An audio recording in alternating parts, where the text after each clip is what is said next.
Hi, I'm Rachel Gaskin, and you're watching ECITV. Okay, everyone, welcome to ECI BMX, episode 22. We have Michael over in New Zealand, Shane flying up at the top of the mountain, and me down in the valley. How is everyone out there? Yeah, good. You, Michael? Yeah, I'm good. Surviving. Can't wait to get back on the track. As all of us. Still got that new bike buzz? I have, and the fact that I got to ride it like twice was almost worse. Like I got a feel of it. Like I'm still playing with the setup and obviously everything. Did like 2 gates on it for a TV segment, so I didn't really get to do many gates on it. And then we went back into lockdown, so it's kind of been worse. Like I just want to get out there and ride it now. Has that TV show aired yet? Yep. I actually shared it on my Instagram. It was like a 3 TV hosts and me. We do a race around the BMX track. I did watch the race. You did? That's pretty funny. Oh, when I shared it, that's when it aired, actually. Oh, okay. Yeah. So does a new bike, similar to a new car that has a new car smell for months, does a new bike have a new bike feel for quite a while? Or do you get used to it straight away? In the past, like I've had the same bike, obviously back to back, so you don't actually notice that much. It would be like a tiny bit stiffer, or maybe there's a bit of geometry change from year to year, but more or less the same. Where this one, it's quite a bit different. Like it's a really low bottom bracket, longer back end. Everything, like the head angle's a bit slacker, so it's quite different. Okay. I wouldn't say it's taking a bit to get used to. Like I jumped on it and I felt comfortable. I was jumping everything I jumped before, but I still notice like those little things, and I guess it's because I've ridden my other bike for so long. Getting on this one is a bit different, but yeah, I don't know. I'm stuck at the moment. It's like, well, do I try and make my new bike a little bit like my old bike, or do I just go down the alleyway of this is a new bike, let's go with what that is type thing? Okay. I see you run pretty low bars and a short stem on it. Is that you playing around, or is that your normal setup? Well, on my old bike, I had 7.5-inch bars cut down, but with the lower bottom bracket, 7.5-inch bars would effectively be 8-inch bars or close to it. So I got 7-inch bars on my new bike just because the bottom bracket's lower. But I've had to put a few spaces underneath because it was too low. So I've bought some 7.5-inch box bars, and I might throw those back on. But it's just playing around, seeing what's comfortable. And I mean, Dad's measured everything and sort of told me what's lower, what's longer. But at the end of the day, it's what feels better for me, I think. Like if it is different and it feels better, then I'm going to run with it. How tall are you? Yeah, I was about to say the same. How tall are you? Because that is extremely low bars for a guy your build. Yeah, 183, 6 foot. Jeez. I mean, I've only got to look at what goes out of here, and I mean it's all 8-inch, 8 1/4, and 8 1/2. To hear someone your caliber and your size running 7s and 7 1/2 is very unusual. Do you do that for aerodynamics to get your head down lower? The story behind it was I went to Switzerland 2017 for a month before the Rock Hill Worlds to train with David Graf, which was a pretty cool opportunity. And I had 8-inch, I think they were 8-inch bars. Yeah, they were 8-inch box bars with the 6-degree back sweep. In line with the fork, and I was spending 3 days a week doing gates at his home track, and we'd time every single session. So I'd like sort of established where my benchmark was. I was around that. And he said to me one day, he said, chuck, like he had some spare bars and stem at home. He said, chuck these on. So he took all the spaces out, slammed them, put these little 7.5-inch bars on, cut them down. Let's do a gate. First real gate, smoked my PB. Oh. Like destroyed. I was like, shit. And his theory behind it is you're stronger. So the idea of cutting them down, you're stronger closer to your body. So you're stronger holding it here than out here. And you're further over your body. You're further over your bars with them being low. And when you're going down the ramp, if you can get your body weight further forward, you're going to go quicker. But there is a very big line that you don't want to cross. And it does affect your bike skills as well. So, I mean, I've heard people doing it and then they can't manual, they can't jump, and it's kind of is it worth it? But for me, I've adapted really well, and I've been running it like that since 2017, and it's kind of when I've felt my best and got my best results. So I'm happy to do it, but yeah, I wouldn't say it's for everyone. And typically, looking back to when I was a kid, like I've always run a very small bike. Like I've never been one to run a big bike, and when I had those 8-inch bars on, it was kind of not me. Like it was kind of doing something that's not me. I think I stayed on 1 3/8 tyres until I was 15 or 14, 15, which was weird. Like no one else in my age group had that. I've always had a small bike, and this is the triple XL is kind of in a little bit going against that because it's triple XL obviously, but I've still managed to make it quite small and easy to move around, so we'll see how it goes. Very good. We got some general discussion, Gary. Yeah, we do. We've Chase has announced the new Chase Element bikes are on their way at the moment, and we're expecting to see those here in Australia mid-September. I think they dock, everything going well, on the 8th of September, so we should see them here about a week after that. They're 5 sizes again, like they were in previous years, but this year they've brought in 2 colorways. So we'll pop up a couple of images on the screen now, but in a black and white, just a standard sort of looking color, but very stealth looking bike, and something that I do like. And then the other colourway is the sand and red, which was available last year in the RSP4, or still currently available in the RSP4 frame, and proved to be so popular over in America that they decided to bring it out in a complete bike. Now, there are a couple of those getting around here in Australia in the RSP4 frames build up. One of which comes to mind is Harvey Brooks, who I must admit, when you do build them up, and I presume the elements are going to be the same, that they really do look trick, and with a little bit of red enhancements around on the frame or on the bike, the sand color, which is very unusual, actually really does pop. So yeah, I'm a bit of a convert, because initially I wasn't that keen on it, but since then it's one of those love or hate colors, and I think everyone and myself is leaning more towards the love side of things than the hate. So yeah, good move on Chase's part to bring that out as a complete bike color. So very good idea there. You had a quick look at those, didn't you, Michael? What did you think of them?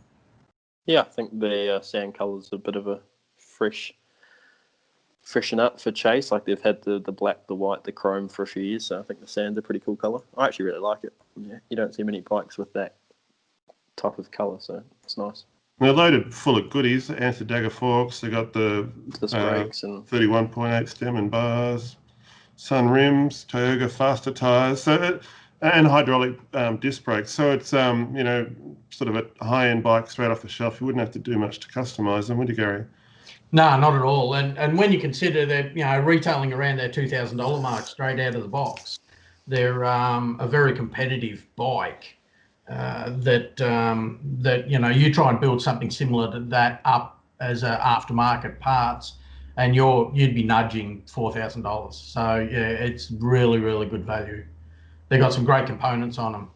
But one of the things that sorry, Michael. I was going to say it would have to be one of the best stock bikes out there. Yeah, very close to it. Yeah.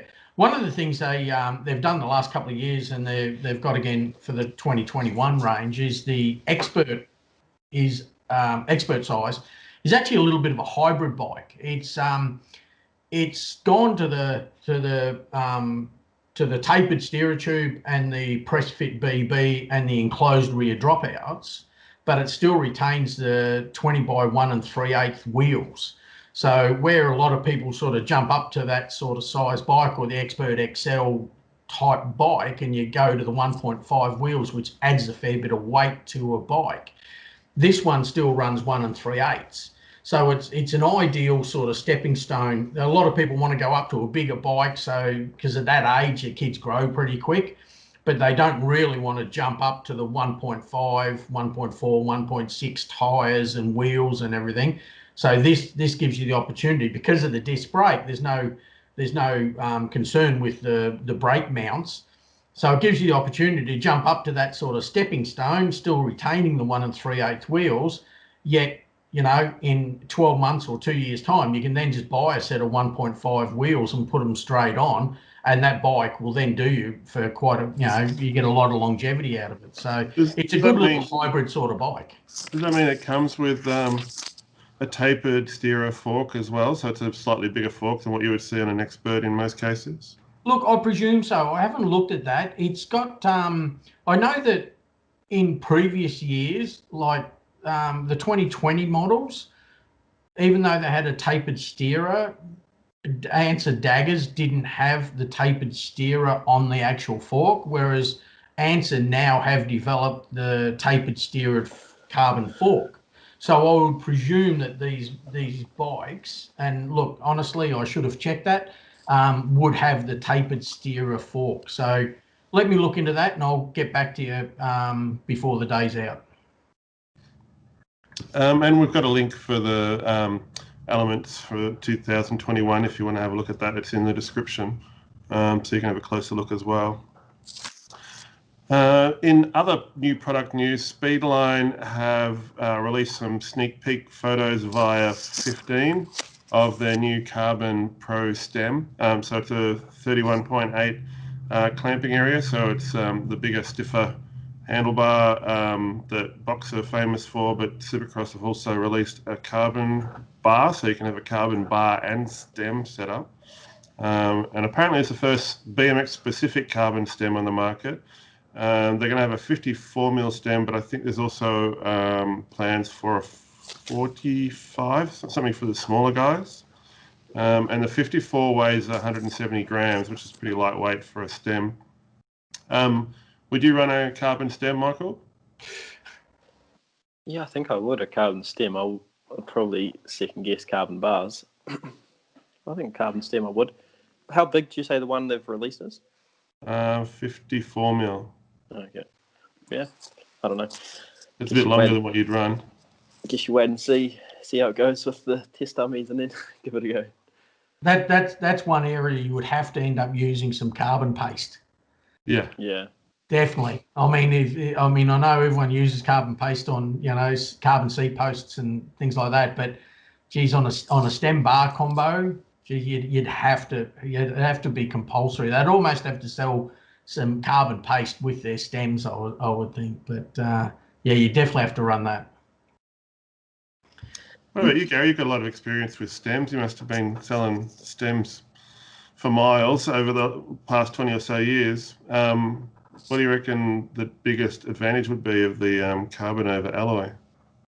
Oh, look, simply weight. I mean, obviously, you wouldn't even look at the strength side of things, because obviously carbon is a lot stronger than alloy, but it's just the weight factor. It's the only reason you would go there. Yeah. For years, people have been machining stems to the point where there's almost no alloy left in them, just trying to reduce weight.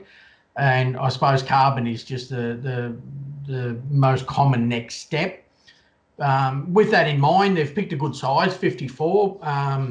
Like that 54, 52 would be our most common size stem we sell. There is a big range, obviously, in reaches from 65mm down to 34mm in 1 1/8 stems now. So they do have a massive range, and it seems like that 52, 54 is that sort of sweet spot, and everyone just moves up or down to try and, you know, for their own comfort. But yeah, the only advantage I could see would definitely be the weight factor. So. All right, well, that's it for product news. We've got some event news. There's been some shuffling and cancelling, and some, actually, surprisingly, an event that's still open and will be running in about a month's time. So we'll get into that. So the ACT championships have been cancelled. I believe that's mostly because of border closures, and they're worried about viability of the event. I guess without anyone coming into Canberra, that'd pretty much just be like a club race, really, wouldn't it? Have you done a Canberra State Championships, Michael? I've done a few national rounds in Canberra. I've done Tuggeranong and Melbourne. They always put on a good event. Melbourne, Yeah, they do. I think I've been there 3 times actually. Oh. Yeah, they do. They do run a good event. Always had good numbers there. I think the state championships were supposed to have a round of the national series on one day, and then the state championships the next. So a shame, but another event we're going to miss out on this year. When was that scheduled for? October? I think it was October. I can't remember now. It's a shame Canberra's not closer to the coast, because we could have just hired a super yacht, claimed that we're all crew, and just sailed up there for mechanical purposes and raced while we were there. Then border closures don't come into it. Victorian boat people. Michael probably doesn't get that, so I might as well get on a super yacht and come over as well for it. Also, the New South Wales State Championships, which were moved to Bathurst, looks like they'll be rescheduled from the 2nd to the 4th of October.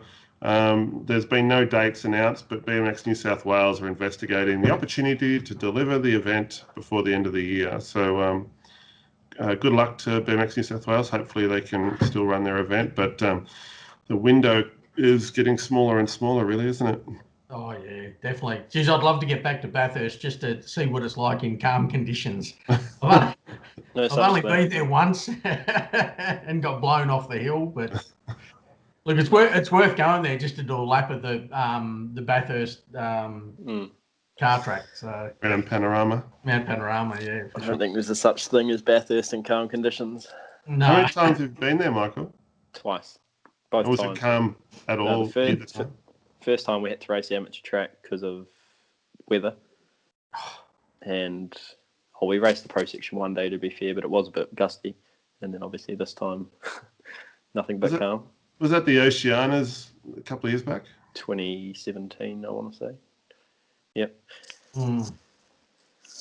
But their pro section back then was a lot different to it is now as well, wasn't it? They had the berm jump, yeah. I think that track was better, to be honest. But I don't think it was UCI compliant, so they were forced to change it. Yeah, just because of the amateur track, I think, for the girls with the switchback. But, yeah, so is there a rule about length of straights or something, or you just can't have switchbacks because they're too old school? Or what do you think of I don't know the rule.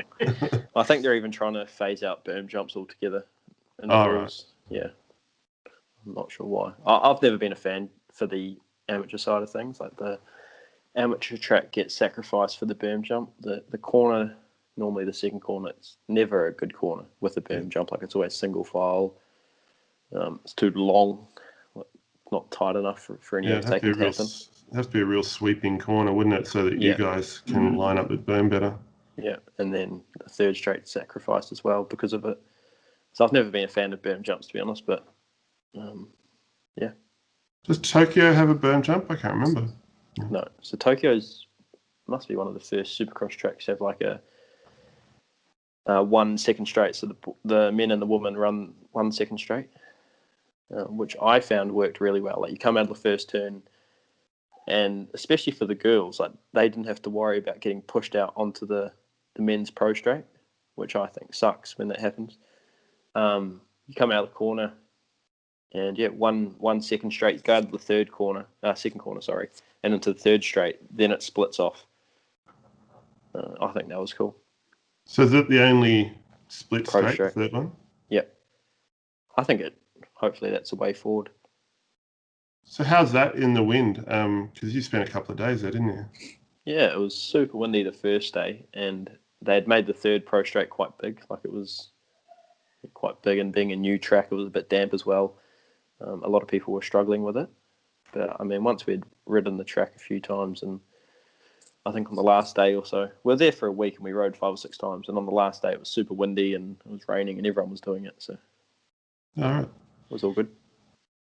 Right. So the 2020 South Australian BMX Championships are actually going ahead at Mount Gambier on September 25th to 27th, and they got $4,000 in prize money. Is that tempting to get you over here again, Michael? No, not with the $5,000 in quarantine fees when I get home. Will you still have that? Oh, of course. Yeah. Self-ISO. That's cool that they're running it. Yeah. South Australia traditionally doesn't have a big rider base, so they would have relied on a few people to cross the border, but I don't think that's going to happen for them. So it'll be a smaller event, but I'm sure it'll be great for those who can participate. I did have a quick look through the entry list to see which pros might have entered, but there's really not many entries, and being a month out, I wouldn't expect there to be. So no one from Victoria is going to be able to go? I don't know. I think entries, I doubt it, but I think entries close in about 10 days, and we're still in lockdown during that period. So we really don't know what happens at the end of this lockdown, whether we're in super tight restrictions, whether we're still abandoned by South Australia and not allowed to cross the borders. So it'd be risky to try and even enter, I think, for that event. But I was looking at the COVID stats just to see, what's going on over there, because I had my head in the sand, basically. And it's probably a good thing that they closed their borders, because I haven't seen a spike in cases since the original spike back in April. I think I'd want to be protecting my riders too, and keeping the Victorians out after our efforts. I remember a few years ago, didn't you used to do a South Australia versus Victoria series where the pros race each other? It's a single event. Oh, was at Mount Gambier a few times? Yeah. It's always at Mount Gambier. The state of origin. Yeah, it's state of origin. I remember seeing that a few times, and the elite fields were stacked. Yeah. It was always a super, super popular race meeting. Yeah, Simma, Kirkham, likes of those guys. I guess Josh Kellen. Tom Hubert, he's from Victoria, isn't he? No, New South Wales, I think. New South Wales. But yeah, I was thinking about that yesterday as well. Like each state used to have like a whole gate of elite riders, where now it's kind of, I don't want to say dying off, but getting less and less. I think it's getting harder and harder to be considered an elite rider too, isn't it? That's true. The kind of demands on the rider and on your pocket as well. It can't be a cheap thing to try and compete at an international level. No. And all those smaller events make it a bit harder, more of a distraction than anything else, aren't they? Yeah. And here's another one. The Red Bull Pub Track World Championships have been postponed to 2021, so you're going to have to put off your European trip till next year, Michael. Yeah, I got the email the other day saying I'll keep my ticket for next year, which is pretty cool. Not sure what will happen in terms of a New Zealand qualifier for next year. Same with Aussie, obviously. Wade Turner won that. Not sure what will happen next year in terms of if the other participants get another chance at winning, or it is what it is. So the email didn't say much. It just says the event's been put off. You don't know where or when or anything yet? No, not yet. I'm assuming they'll go with the original date from this year, which was September. But no idea where yet. I was looking forward to Austria, but I'm sure next year's location will be cool. All right, and Gaz had a bit of a story for us, so we thought we'd run story time with Gazza. new segment. A new segment. I don't know how successful it'll be, but Gary's got plenty of good stories, so I'm sure we can come up with a topic each time. So tell us your story, Gazza.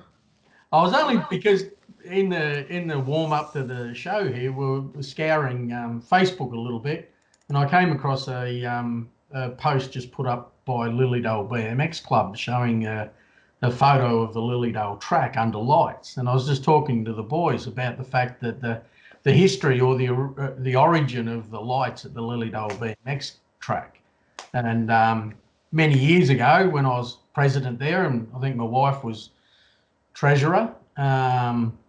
When the kids were racing there, we never had lights, and so I took it upon myself to go and visit the local depot of the SEC, the State Electricity Commission, and I went there to the depot and told them that I was from the Lilydale BMX Club and that we were interested in maybe trying to put some lights in. And the chap that I got on well with quite that day, and he turned around and said, look, go out to the yard, pick out a few lights, and we'll arrange them to get delivered next week. So I sort of went out, picked out 3 towers and 3 light beams, I suppose, with lights attached and everything. And then pushed my luck and said to him, look, what's the chance of getting them installed while we're at it? And he said, look, that's up to the delivery crew. He said there's a crew that goes out with the borers and the cranes and everything like that deliver the lights. He said it's up to them. And I thought, well, I'll try the Australian currency and made sure I had a few slabs available when they turned up. And sure enough, they turned up with these 3 light towers and after a bit of persuasion with a couple of slabs of beer, they bored some holes in the track or down the centre of the track and erected the lights. So the 3 lights, obviously the club's moved on a lot more in those since those days, and the 3 original poles down through the centre basically cost the club 2 slabs of beer. So all we had to do, we had to get them powered up. And I even believe that John Pollard, Alicia Bubble Pollard, her dad, being an electrician, I think he even had volunteered a fair bit of work there to power them up. So basically the 3 poles down through the centre cost us 2 slabs of beer and a bit of man hours and a bit of work. And look, I presume they've been upgraded and probably LED lights, and I know there's a lot more lights around the track and everything like that, but that was back a few years ago, and I even dug this up. So I believe this was the first race meeting, Lilydale under lights, in 1995. So I believe that was about the era that was done, and that was the first race meeting held, sponsored back in those days by Total BMX. But yeah, so just goes to show that, I know a lot of clubs spend a lot of money these days, but if you take a bold attitude and just go and front up to a few people, it's amazing what people will donate and volunteer. And obviously, that was a great start, because back then there weren't too many clubs that had lights. Now it's a bit of a common theme, but yeah, that was how the lights started at Lilydale BMX Club. Wow. 25 years ago, they wouldn't have worried about liability, would they? So now there'd be lots of red tape and signing off on heaps of paperwork and all the loops you go through for testing soil and all the garbage that goes along with it. You wouldn't be able to do it these days. No, not to that extent. Michael, you told honestly, it took, I think the whole thing from the time I walked around into the depot to the time they were erected and powered up would have been less than a month. It all happened so quick. Yeah, I think our lights at our track, 50-60 grand or something. Yeah. Well, I'm sure that Lilydale's spent a lot of money since, because, like I said, they've doubled the amount of poles and obviously upgraded the lighting a lot. But yeah, they were just 3 street lights, 3 double-ended street lights down through the centre, and 2 slabs of beer. So. A few clubs in New Zealand have got lights at the moment where you go online, you put your credit card details in, you can buy an hour and a half or 2 hours, and you just push submit, goes through, $10, and the lights come on. They go for an hour. So you can go any time of the night. That's pretty cool. Gary, I got a couple of slabs for you. I need some dirt moved in the backyard. Well, that's not really a very good currency these days, because I almost don't drink. But I'm sure Monty will appreciate the donation.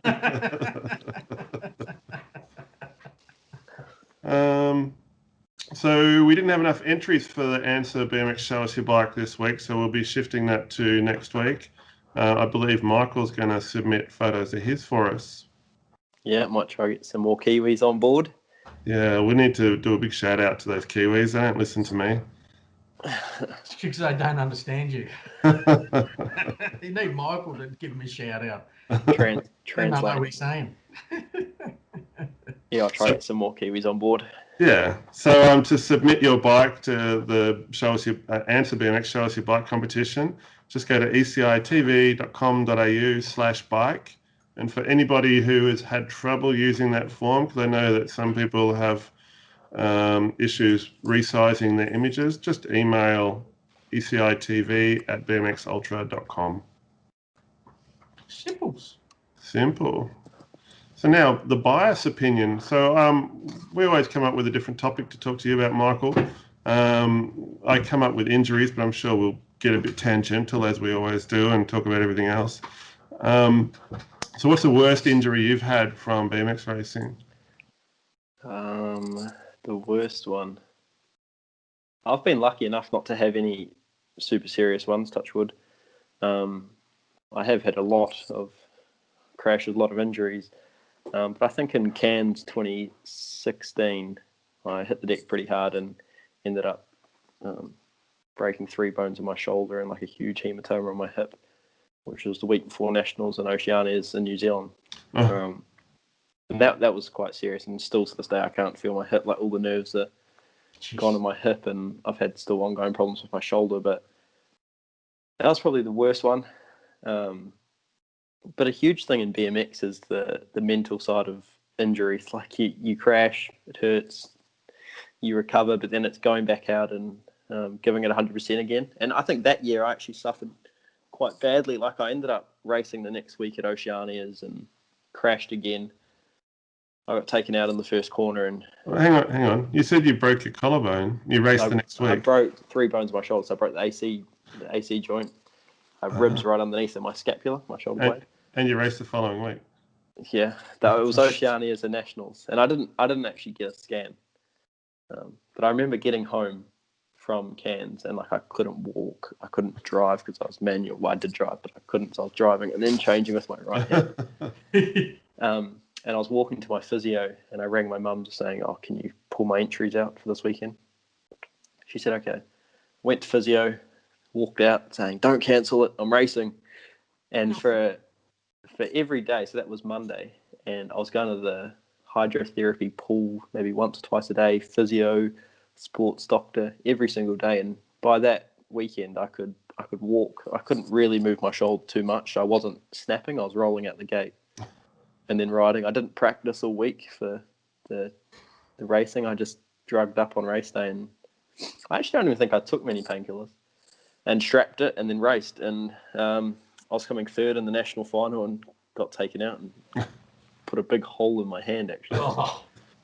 And I think after that, I was building up to Europe, and in the gym, I felt my shoulder do something really weird. So I went and got a scan, which was probably 4 weeks post the crash. And yeah, they CAT scanned it, X-rayed it, MRI'd, and found 3 breaks and all sorts. So I decided not to go to Europe, and I took maybe 4 weeks off training because it had already been 4 weeks. So it was 8 weeks since the injury, and it all recovered quite well. But I got a late call up for Colombia that year for the Worlds, and that was probably the one time I've been scared, like on the gate. And that track was quite gnarly. I'm not sure if you guys seen it, but I remember going there, and Joris thought I had been there a fair bit before practicing. So in practice, I was like, I'll watch him and see what he does. And he was, I remember he came out the first corner and did a big dead sailor, and I was like, shit, like if he's doing that, what am I going to do? And I didn't feel comfortable on my bike at all at that point. So I think that's the hardest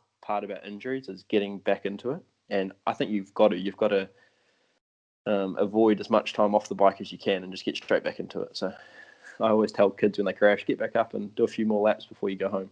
There's a big difference between injuring yourself and getting on the bike and injuring yourself and being back at full race pace, isn't there? There's like quite a bit of time would go by before you actually get to that point. And it must be hard to be on the World Cup circuit and then and try to come back from an injury and you know, do all the stuff you expected to do, make points for your country and try to qualify for this, that and the other thing. Yeah, I think so.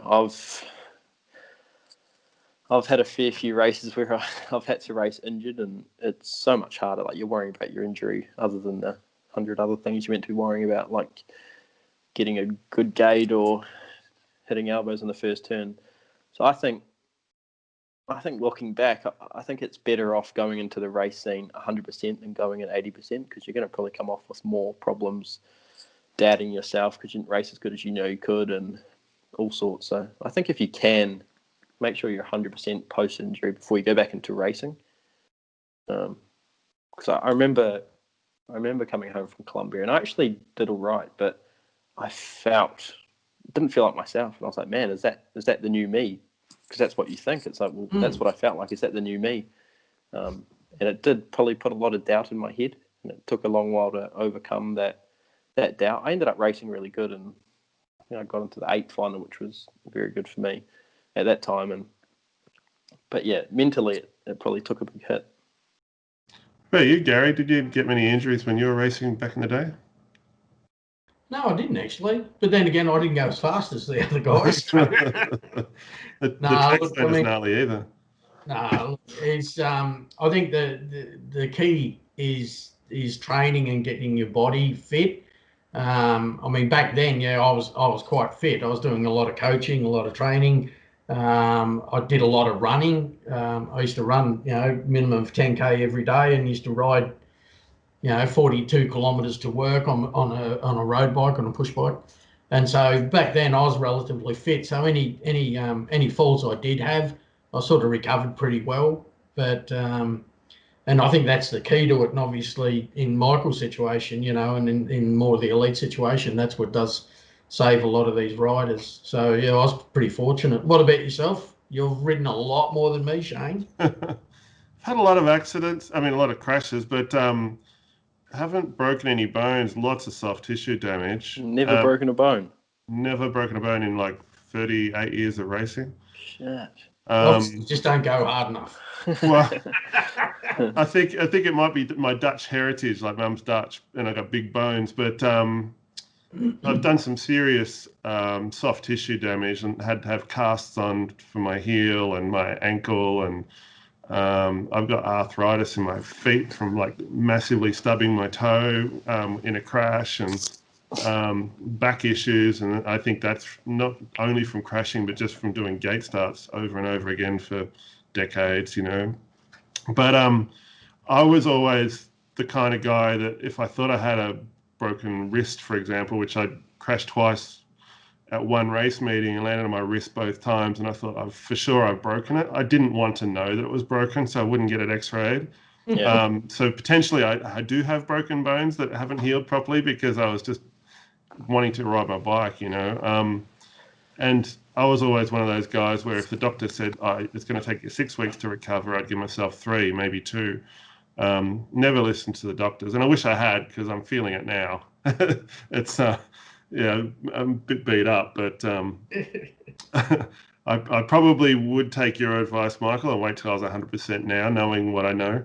Yeah, I think it's good to keep active, but maybe avoid riding your BMX bike. Yeah. Although in the past, I would ride with my cast on. Like I'd have my cast on and I'd hold on. Gaffer tape your hand to the handlebar. Actually, a funny story. We were talking about the Kellens before. We went to their house. I think it was in Helensville with the track. Healesville. Yeah, Healesville. With the track, and I had road pedals at the time. And Dad said to me, he said, "You're not riding on that track unless you put your clips on." But I don't want to put clips on, so I put my flat shoes on, and on the road pedals, which is like ice skating. And I jumped. My foot fell off, and actually, I don't know how it happened, but I remember my foot going on the ground and my wheel landing on top of my ankle. And we went to hospital that night, and Dad was fuming, obviously. I think it was a rest day in Track Attack, so we still had 3 or 4 races to go, and cracked a bone in my ankle, got a hair fracture in my ankle. That was a stupid one. But I think I ended up racing the rest of Track Attack. That seems a world away. When you mention Track Attack, you just think, oh God, are we even going to see Track Attack early next year? Yeah, hopefully. Oh, yeah. What do you think?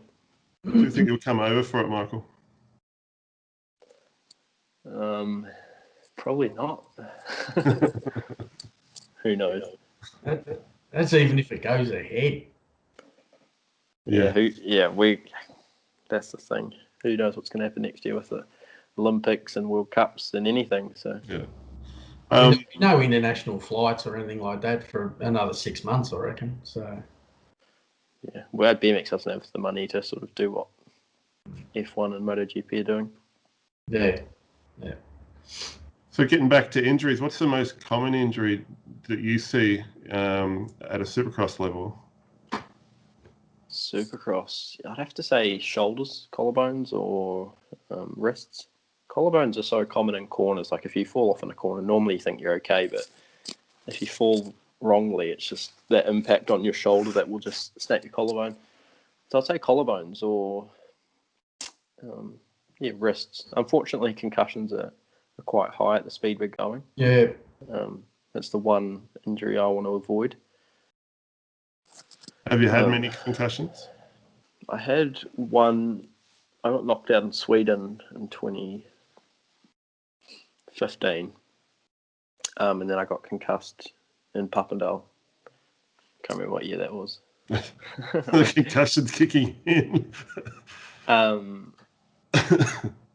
But that's touch wood. That's it. And I've had both times I was super cautious about getting on my bike too soon. Like I had after Sweden, I think I had 6 to 8 weeks off my bike altogether.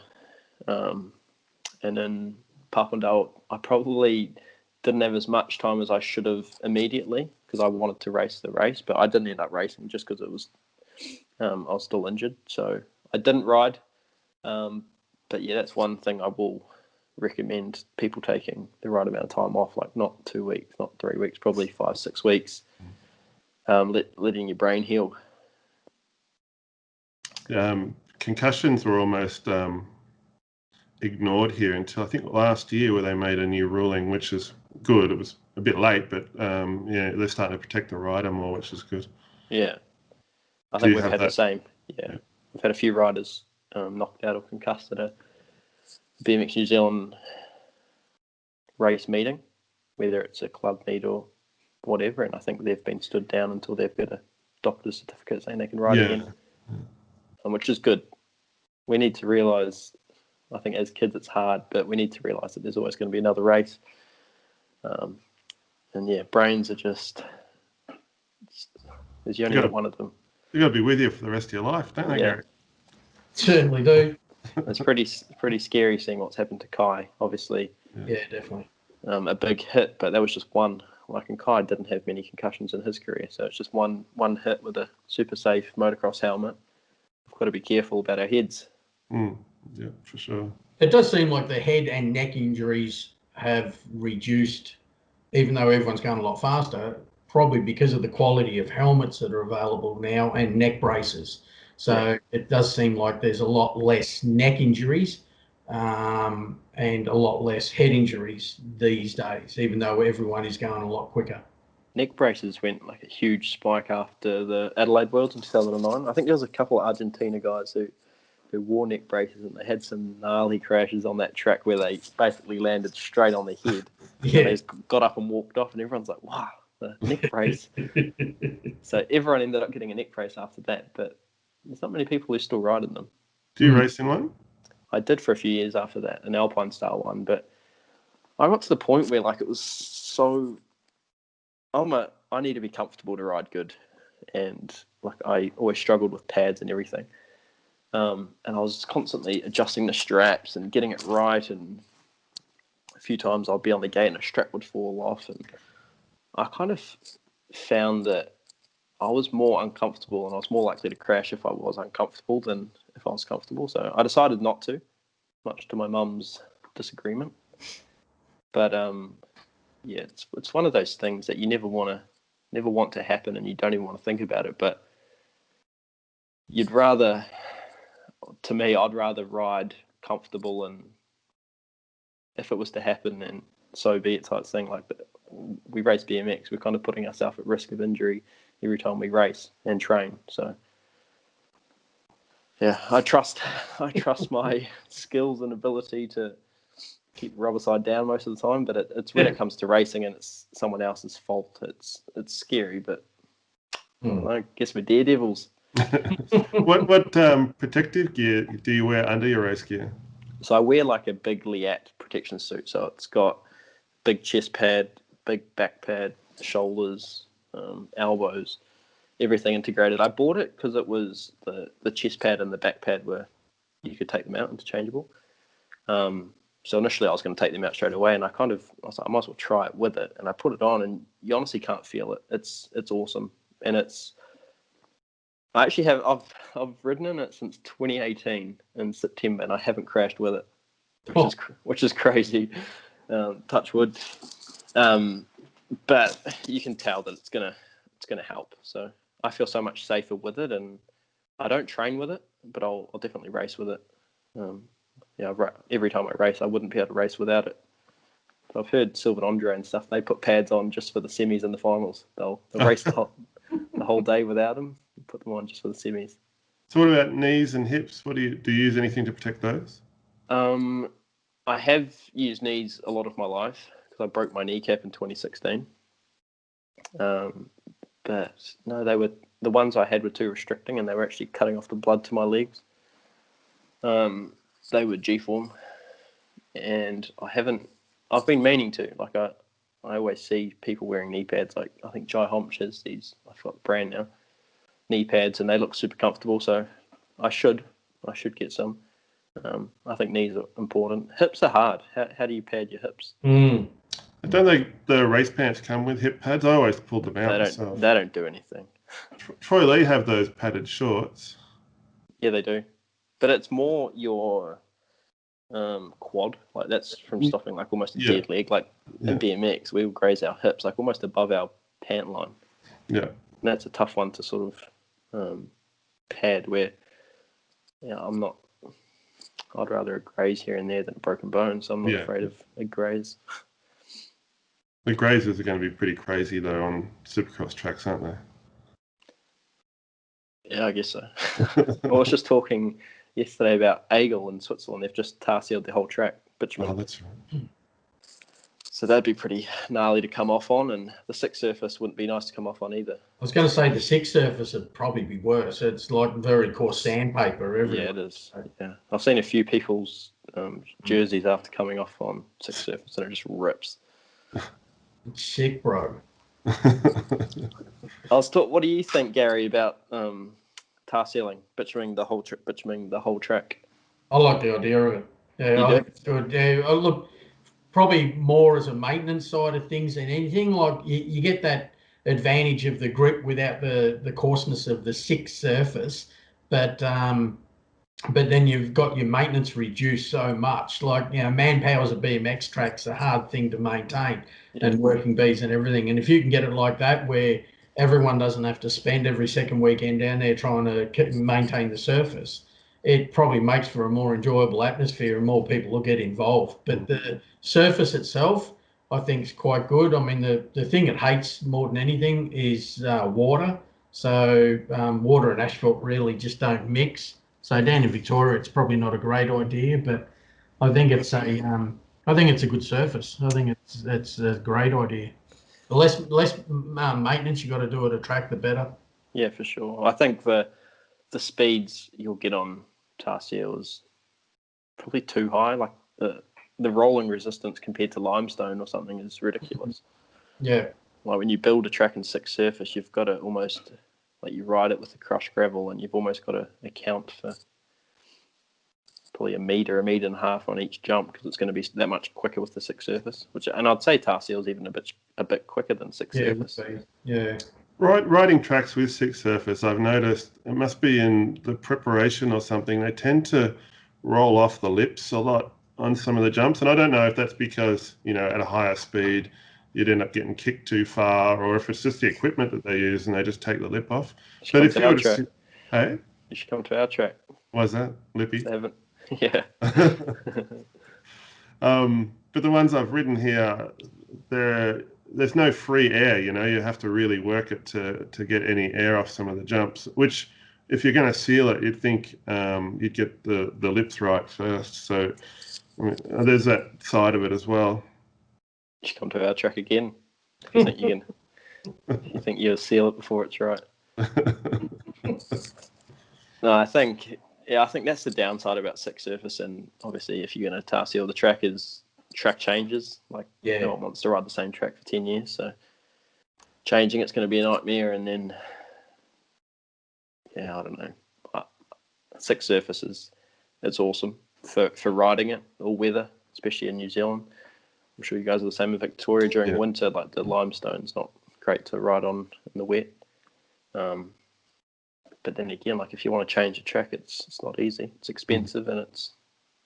Yeah, but it probably balances out. I mean, the amount you would spend on maintenance over, I mean, no one changes their track regularly, so it's something you probably only do every 5 or 10 years. Yeah. The money it costs to change half a dozen jumps, you would probably spend that in maintaining a non-sealed surface over that 5 or 10 years anyway. Yeah, so I guess. Effectively, economically, it's probably about the same. You could still change your track once every 5 or 10 years and probably work out. It's just that you're paying it in one hit as opposed to over the past 5 or 10 years. Yeah, I guess we don't account for the amount of hours we spend down there digging and sweeping and stuff. And the truckloads of surface that you've got to bring in because it's washed off and maintain it, and breathing that shit in's not good either. So it probably works out about the same cost. You just pay it in one hit. That's the only thing. Yeah, that's true. So I think if the ECI Centre's done it, it might be a way forward. I think that's what we might be doing. But you've got to get the drainage right. You've got to get the lips right. You've got to get everything else right first. So I think one of the tracks in New Zealand is they've limestoned their track and they're planning on six surfacing it in a year or two once they get everything perfect. Yeah, that's the way to do it. Yeah, definitely. Definitely. Our track kind of,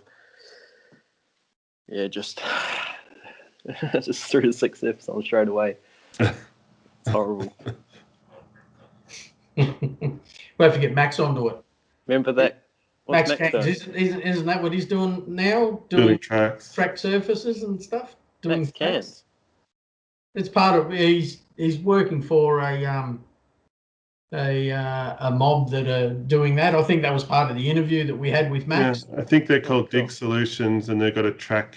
Track Solutions is the offshoot of that. So Tristan Cronk's got like the same soil tech type thing as Six Surface, and he's got what's his company called?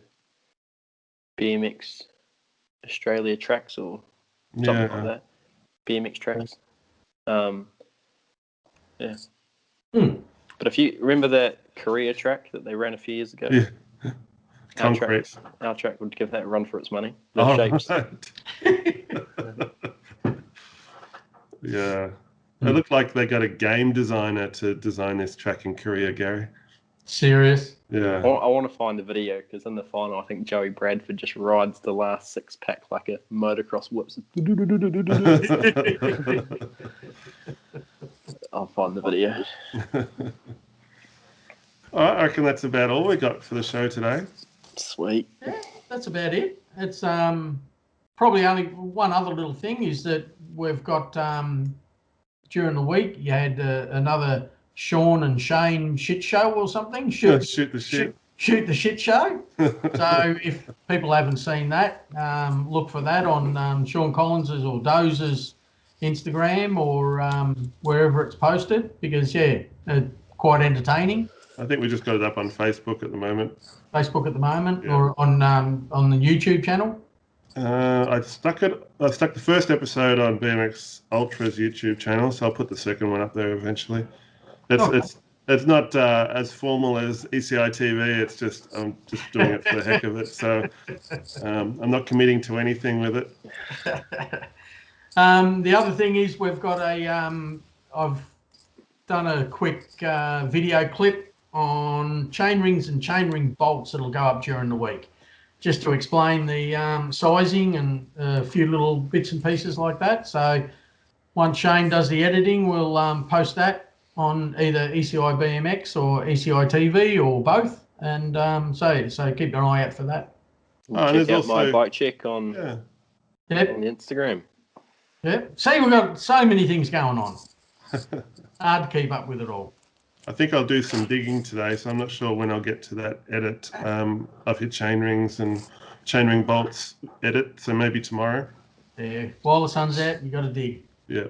What chain I'll rings? be doing some work on the red van on the new motorhome. What was that? What chain rings? Yeah, what chain rings? Gary, what's the video about? Yeah, just chain rings. Just explaining the sizing, the chain ring bolts, okay. why you have different size chain ring bolts, the 104 BCDs and the 110 BCDs, and what it all means. And yeah, just a quick explanation, just for people getting into the sport or people that have been into the sport for a while.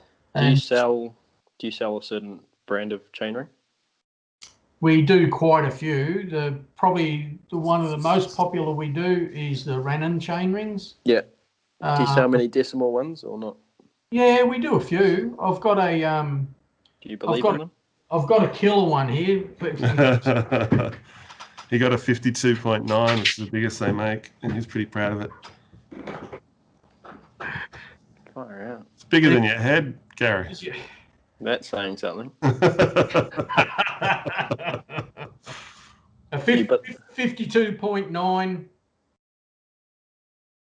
biggest 4-bolt chain ring you'll find, I think, for BMX. So, yeah, so we do quite a few different ones, but yeah, they're 11 and Insight and Rannon are probably the most popular ones that we do. Profile as well. Profile we do quite a few of. So yeah, we've got a good stable of chain rings and sprockets, but yeah, chain rings mainly. Cool. And yeah, the decimal ones. Look, we probably sell. Look, I'd say probably 1 decimal chain ring a week. So not a big thing, you know. But yeah, there's a lot of people out there that do want to look for that, you know, a little bit of unique gearing. So yeah. Fair enough. I must admit the popular side of it is the fact that they're a threaded chain ring. Yeah, they do come in non-threaded or threaded, but the threaded chain ring we'd sell a lot more of. It's just the simplicity of it. But I think I've got a couple random ones at home. Yeah. Perfect. Awesome. All right, that's it. Catch you guys later. Thanks very much, and everyone stay safe out there, and thanks for your time. See you guys. See ya. See y'all. I've got a dog wanting to come in. It's not a nice thing to call your wife. Oh, did you bring me a coffee?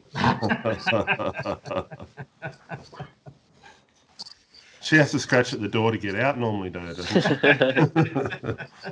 It's only, she rubs the handcuffs on the cable ties.